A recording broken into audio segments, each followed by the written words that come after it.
Have you ever seen someone sitting all alone at a wedding, pretending to smile while their heart aches in silence? Imagine a woman dressed in elegance, her presence commanding attention, yet no one dares to sit beside her. She's in a wheelchair, confident on the outside but carrying scars within. That was Amelia Hart, a brilliant CEO who built her empire brick by brick, but on this night, she was just another guest, unnoticed. What she didn't know was that fate had already written a twist, because a little girl's laughter and a single father's courage would change her life forever. Stay with me till the end of this story, because what happened next will not only touch your heart but inspire you to believe in love, dignity, and second chances. And if it moves you, don't forget to like this video and subscribe to our channel. Your support helps us keep sharing stories that matter. The ballroom was filled with soft golden light, chandeliers reflecting like stars caught inside crystal cages. Guests danced, couples laughed, and families embraced. Amelia, in a flowing navy gown, sat in the corner near the window. Her wheelchair, though polished, felt like a barrier between her and the world. She had been invited out of courtesy. The bride was a former mentee she had once helped rise in the business world. Amelia smiled graciously when spoken to, but as soon as backs were turned, she sank into the hollow ache of solitude. She wasn't always like this. Years ago, Amelia had been vibrant, always on the dance floor, always surrounded by friends. But after the accident, the one that left her paralyzed from the waist down, many people quietly drifted away. Business partners respected her mind but whispered behind her back. Friends didn't know what to say, so they stopped calling. Family, well, they loved her, but they looked at her with pity, not admiration. And tonight, at this wedding, she felt invisible once again. But then a giggle floated across the room. A little girl in a cream-colored dress was twirling, her curly hair bouncing as she tried to imitate the dancers. Her father, broad-shouldered, kind-eyed, and clearly a bit out of place, watched her with a smile that was both tired and full of devotion. Amelia noticed how the little girl ran back to him, tugging on his hand. "Daddy, why aren't you dancing?" she asked loudly enough that Amelia could hear.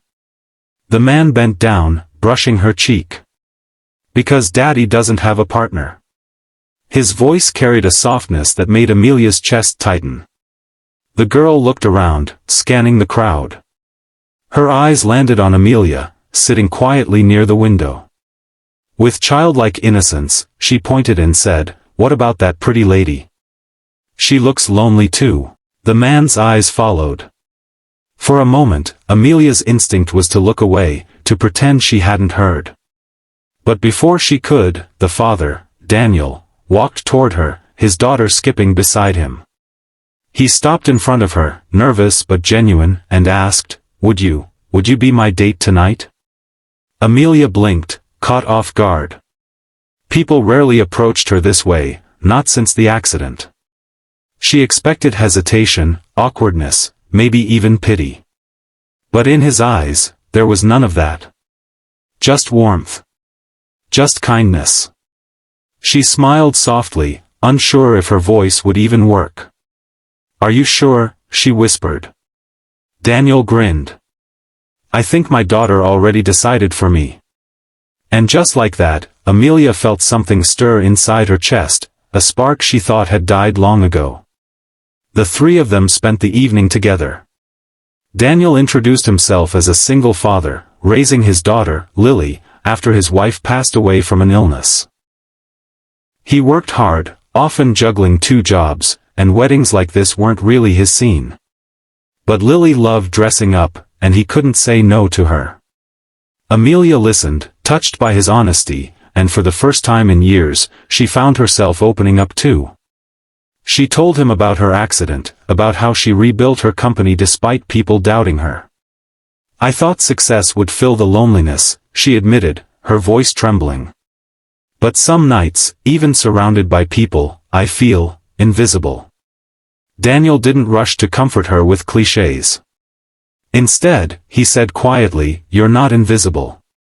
Maybe people look past you because they don't know how to look at strength without being intimidated. But my daughter, she saw you. And so did I. It was such a simple truth, but it broke her defenses. Tears welled in her eyes, but for the first time in years, she didn't hide them. Daniel reached across the table, his hand brushing hers, grounding her in that moment. As the night went on, Lily insisted they join the dance floor. Amelia hesitated, wheelchairs weren't meant for waltzes. But Daniel leaned down and said, dancing isn't about steps. It's about sharing the moment. He took her hands, and Lily twirled beside them, laughing. The three of them became a circle of joy in the middle of the floor. People stopped and watched, not out of pity, but out of admiration. Amelia felt alive again, her laughter blending with Lily's. By the end of the wedding, something had shifted. Daniel walked Amelia to her car, Lily clutching Amelia's hand like she'd known her forever. I don't know what tonight meant for you, Daniel said softly, but for me, it felt like hope. Amelia swallowed, her throat thick. For me too. Weeks turned into months. They started.